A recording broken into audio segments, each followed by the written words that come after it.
procurei no meu trabalho, como eu estou estreando, né, na academia, eu procurei usar as minhas habilidades práticas, né, as minhas habilidades,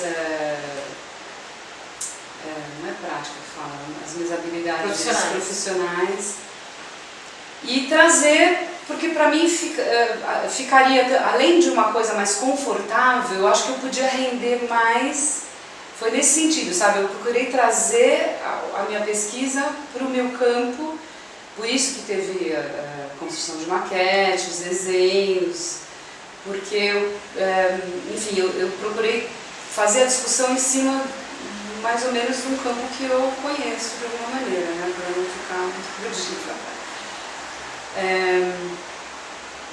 Então, eu acho que teve o meu conhecimento profissional, acho que fez parte do processo todo, no sentido de que eu tinha que administrar o tempo, né? Primeiro administrar o tempo, depois administrar os produtos que tinham que sair dali, primeiro da fundamentação do texto, etc. Então, enfim, depois começou-se logo a fazer os desenhos para poder justamente construir a maquete. Então, nesse momento é que as coisas começaram a ficar complicadas, porque os desenhos que a gente pegava na FAO, por exemplo, o acervo do Oswaldo Bratkin,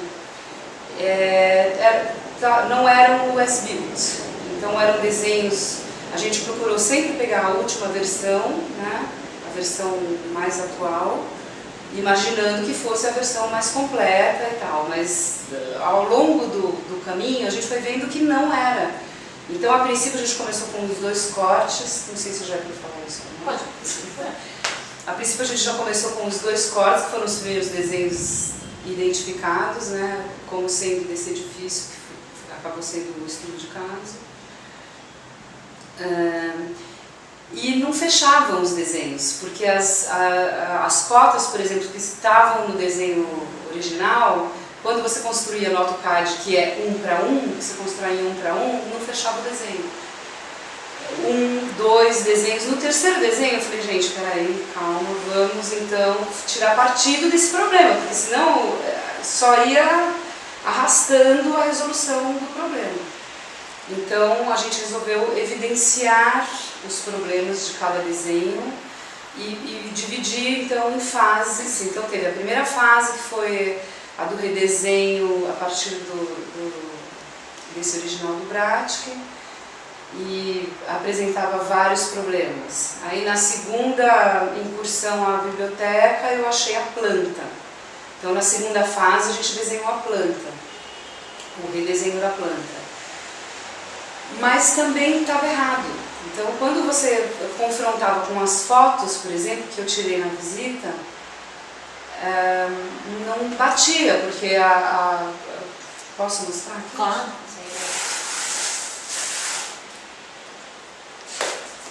A planta, no caso,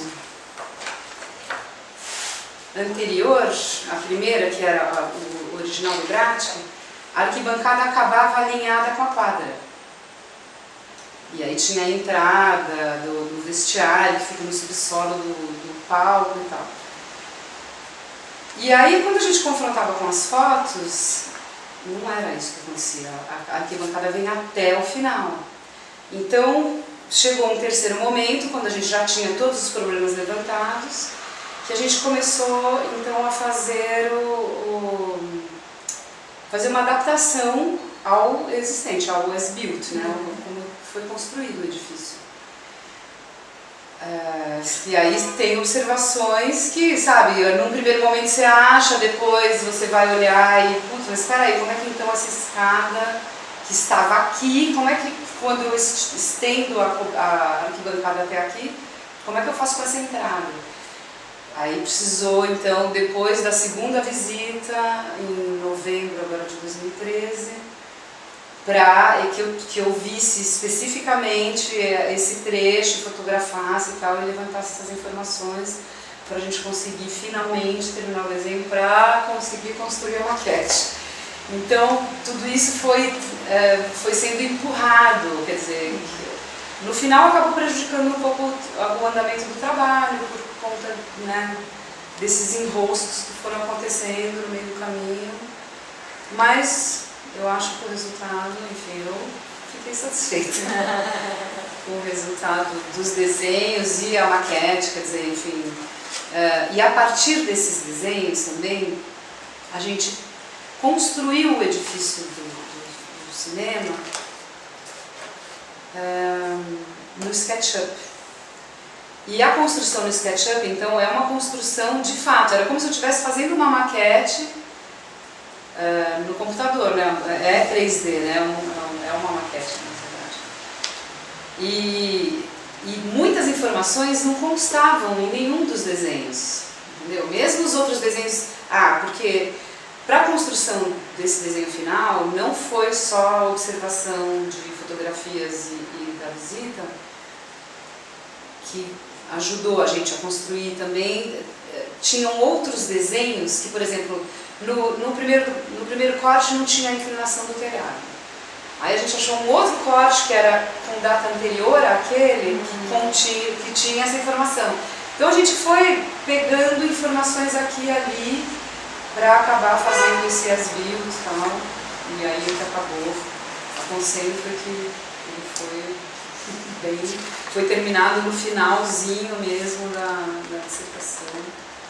O que dava um certo prazer, você vê tudo pronto, mas por outro lado uma certa preocupação, porque obviamente eu teria que escrever sobre a experiência dos desenhos e sobre a experiência da maquete. Então, isso profissionalmente não aconteceria, certo? Porque ainda que fosse, por exemplo, no caso de um projeto de uma reforma, ainda que não tivesse o projeto, a gente teria feito um levantamento, certo? Teria ido lá e medido todo o edifício e tal, então fica muito mais fácil, porque você iria de qualquer maneira começar um desenho do zero e não a partir de informações que estavam totalmente perdidas, não perdidas, né? Eu é que fiquei perdida, na verdade. Para o Bradke talvez isso até fizesse sentido, né?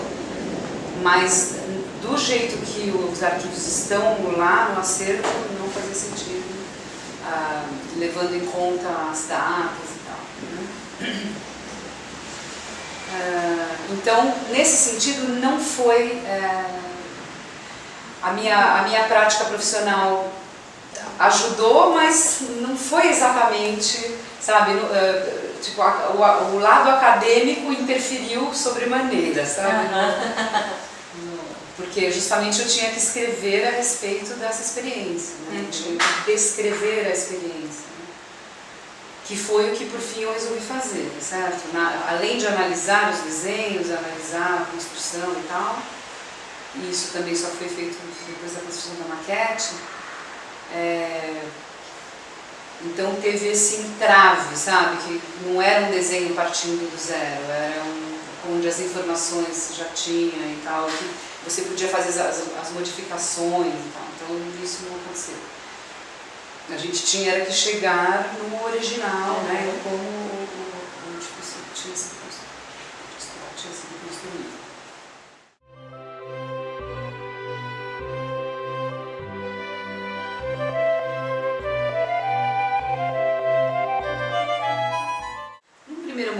Era de muita relevância. E eu acho que já no final, depois da segunda visita, eu acho que passou a ter relevância essencial. A imagem, tanto do desenho, né, porque eu dependia dela para construir o modelo, que era uma coisa que desde o princípio eu queria fazer. Mas ela passou a ter relevância essencial por conta da construção da maquete, quer dizer, sem ela não seria possível, e eu acho que seria inviável a gente chegar naquilo sem passar pelo processo, entendeu? Dos desenhos, da construção daquilo que a princípio foi em 2D, depois foi em 3D, sempre no papel e depois por um modelo, né, físico, né, por um modelo em escala. Então acho que no meu caso a princípio era de muita relevância e depois foi de relevância essencial. Relevância essencial. Até porque depois tem uma parte onde eu justamente discuto essa experiência, eu falo dessa experiência do desenho, como que a gente foi chegando.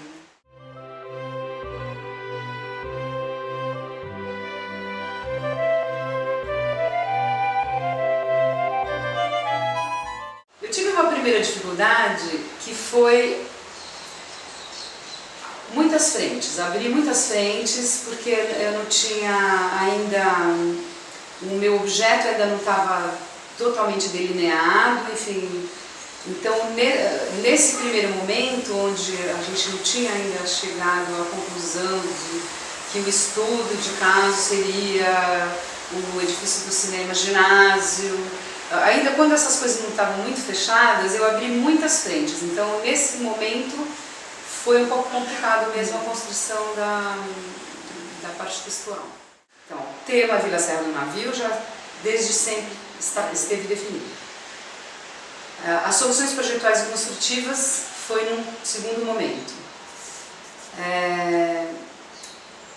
E as soluções projetuais e construtivas em cima de maquete e desenho foi um terceiro momento. Aí eu acho que a hora que chegou nesse terceiro momento, acho que facilitou. Se por um lado teve o entrave dos desenhos e essa complicação que impediu que, por exemplo, essa maquete poderia ter sido feita antes de eu ir para a Vila Serra do Navio no final de outubro. Entendeu? Se os desenhos tivessem sido feitos e acabados, eu poderia ter levado a maquete antes. Mas como tinha esse monte de dúvida, eu tive que colher informações nessa segunda visita. Então foi para o segundo momento. Mas a argumentação não foi difícil, sabe? Depois eu acho que entrou mesmo, que a gente já tinha definido que o estudo de caso seria o edifício do cinema, até porque foi um edifício que eu já me apaixonei logo de cara quando eu cheguei na primeira visita. Por conta, vou pegar a maquete. Tá. Na primeira visita, o que eu vi? Eu vi esse pórtico e eu fiquei muito impressionada com a forma simples, enfim, isso já era uma coisa que eu já tinha visto nas imagens, já tinha sido descrito pelo Adirão Ribeiro, pelo Hugo Segawa, mas na verdade, quando eu cheguei lá, eu fiquei tão surpresa. Primeiro, eu fiquei surpresa que ninguém jamais tivesse destacado esse edifício, em nenhum momento. As únicas imagens que tem no livro do Hugo Segawa são imagens da escola, onde o edifício aparece assim, porque ele está, não acoplado, ele está ligado, ele tem uma ligação ao edifício da escola. E eu, em primeiro lugar, eu fiquei realmente, se não incomodada, eu fiquei muito surpresa, ou decepcionada, sabe?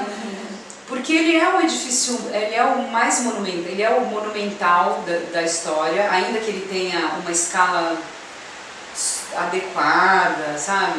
Não é uma coisa que você entra e fala, não, hoje você vê edifícios aqui na Rua Bahia, tem um edifício cujo pé direito da entrada deve ser maior do que a altura do cinema. Mas me impressionou muito essa forma dele construir, porque logo de cara eu já entendi o que ele fez aqui. Que foi um sanduíche, sabe? Ele põe uma chapa de compensado e ele põe uma treliça de cada lado e isso dá uma resistência impressionante. Que aqui a gente faz um teste de carga, depois se quiser eu posso te mandar essas fotos. Ah, é bacana, a gente pede. Inserir. Então por isso que o importante no caso da construção, o mais importante, óbvio que eu adoraria ter construído o modelo completo.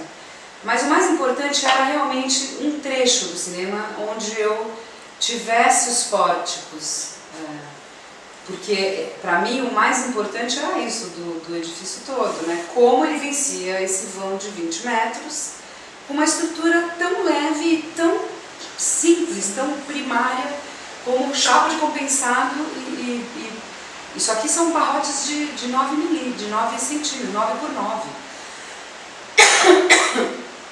São pontaletes, sabe? Então, quer dizer, ele com tanto de madeira que ele tinha ali, do desmatamento, etc., ele realmente vai no limite, quando ele, para mim, o limite é essa solução aqui que ele encontra. E ainda mais quando você começa a fazer projeções de como isso aqui seria, em termos de custo, de peso, se fosse feito numa solução em concreto, que é o que a gente está acostumado a ver, pórticos de concreto, ou de metálica. Ele também podia ter vencido esse vão com uma treliça metálica, etc. Mas o custo e o peso seriam incrivelmente diferentes. Eu não fiz ainda essa... Eu pretendo fazer, antes da banca. Fazer uma consulta para o Eupanã e ver se ele, mais ou menos, eles têm uns programas lá, eles fazem uma estimativa. Acho que seria interessante eu levar para a banca essa informação.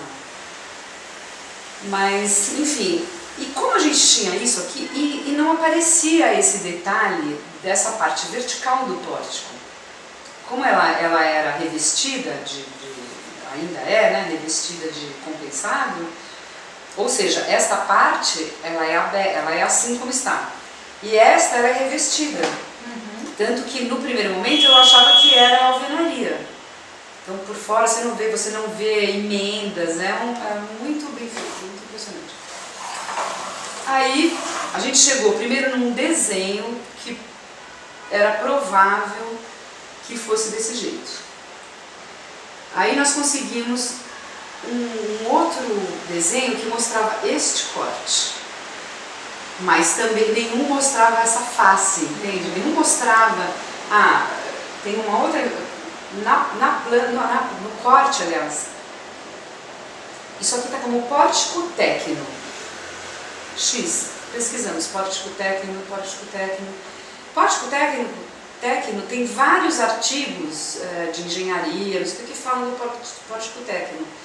Mas eu imaginava que fosse uma empresa, um pórtico que você, por exemplo, sei lá, desse o vão e mais ou menos a solução que você pretendia, e eles, enfim, te dariam um modelo X, mas depois eu fui vendo que não existe, não tem nenhum momento, em nenhum lugar, pelo menos, que eu tivesse tido acesso. Procurei com os arquitetos mais antigos, tipo Birajara Giglioli, Pedro Paulo de Melo Saraiva, se eles tinham, por exemplo, um catálogo dos pórticos técnicos, ninguém jamais ouviu falar. Então eu não sei se o pórtico técnico, eu acabei achando que o pórtico técnico é um tipo de pórtico, somente, entendeu? Que leva em consideração algumas coisas que eu não cheguei nesse doutorado, quem sabe. Mas pelas observações das fotografias, a gente via que tinha essa peça diagonal, né? E foi meio construído assim, entendeu? Então tem muitas observações, muitos dados que a gente tirou da observação de imagem mesmo. Tem imagem do site do IPHAN, que na segunda visita, esse edifício estava sendo restaurado, segundo o IPHAN, reformado, não restaurado. Então eles puseram um forro aqui, um forro pendurado, e eu já não tive então acesso ao pórtico mais. Então na segunda visita, nesse sentido, o que eu pude conferir foi aquelas coisas da entrada da arquibancada, se ia até o final mesmo, e a entrada do vestiário, que fica no subsolo. Foi o que eu consegui, porque o pórtico já era. As informações que eu tinha tirado na primeira visita foram as que acabaram constando para fazer a construção do pórtico, que era o mais importante, né? O resto, enfim, eram soluções comuns às outras edificações. Mas isso aqui foi um desafio realmente, porque era uma coisa que a gente intuía. Então desde um primeiro momento, naquele outline, eu já intuía que era uma coisa assim, mas não tinha certeza. E aí, bom, depois da construção acho que ficou muito claro, e é isso aí. Então a gente inclusive deixou no primeiro pórtico, ele sem fechamento, né? Então é isso. Então nós construímos 3 pórticos para dar 9 vãos, 2 vãos, que no edifício todo são 9 vãos, né? No edifício completo. Então é meio isso, a maquete foi, ainda que tenha sido um prazer, e essa descoberta também de poder fazer esse teste, foi muito... Era uma coisa que na verdade eu nem estava contando, nem estava pensando, mas que foi incrível ter descoberto e ter feito, super em cima da hora mesmo. Deu certo.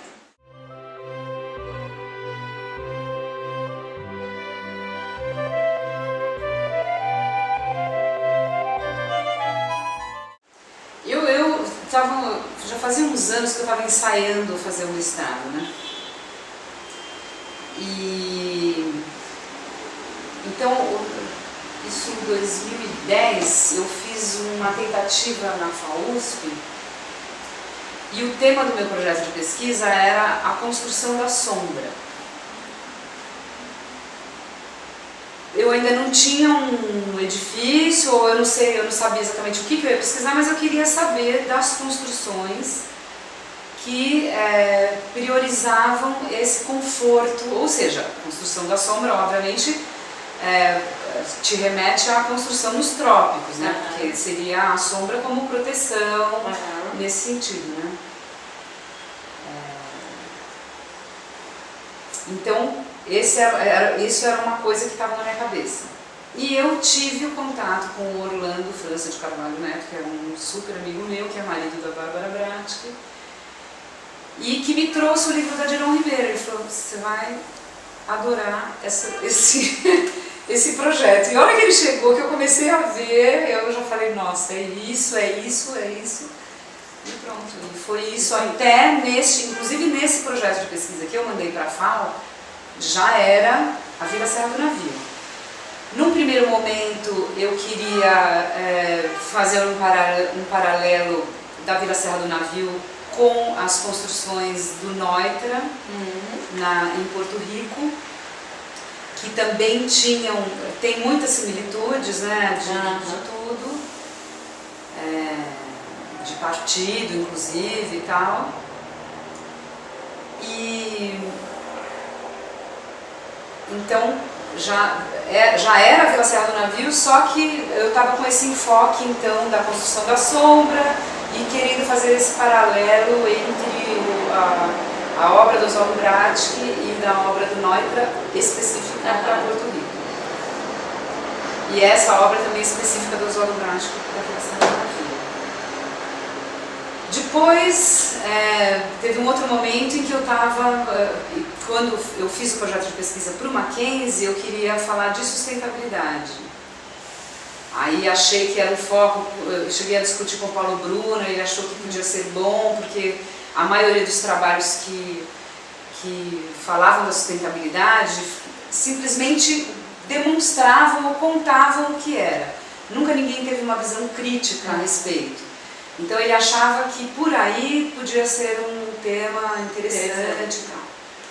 E o próprio Carlos Alonso, do Mackenzie, falou que também, por essa abordagem, neste projeto, a gente podia descobrir, sei lá, fazer uma mudança de paradigma do que é sustentabilidade, porque o que me irritava e me irrita ainda um pouco é essa noção de que a sustentabilidade está ligada ao selo tal e qual, o selo porque se você causou mais ou menos ruído, mais ou menos pó, mais ou menos... É importante, sem dúvida nenhuma, é importante, mas recebe esse selo ainda o construtor que usou o ar-condicionado da marca XYZ, que usou menos carbono para fazer o seu produto, para desenvolver o seu produto. Quando, na visão, acho que da maioria dos arquitetos, enfim, que tem alguma proximidade com a construção, eu acho que é tão evidente que a sustentabilidade ela está muito mais ligada a soluções que priorizem, por exemplo, essa ventilação passiva e a iluminação passiva, a solução que faz uso de um ar-condicionado, de um aparelho de ar-condicionado que gasta menos carbono, entendeu? Então, para mim, isso é muito mais sustentável do que qualquer enfim, sei lá, edifício que tem o selo verde, o selo X, que eu nem sei quais são esses selos exatamente. Porque aí eu já mudei antes de chegar nesse. Eu sei que tem o selo Quali, o selo. Enfim, tem vários selos. Tem um francês, um americano, não sei o quê. Acho que tem um brasileiro.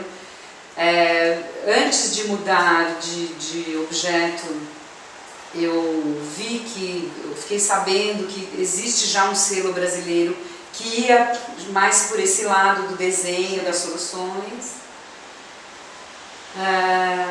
Mas aí, conforme eu fui me aproximando da obra, e aí não dá, tem muitas soluções, é muito rico de soluções esse projeto. Então eu achei que realmente o que era o objeto ideal para mim, justamente por conta da construção, eu achei que as soluções projetuais e construtivas estavam mais perto, mais próximo, eu podia render mais, sabe? O meu trabalho podia render mais se fosse esse o objeto ao invés dos outros.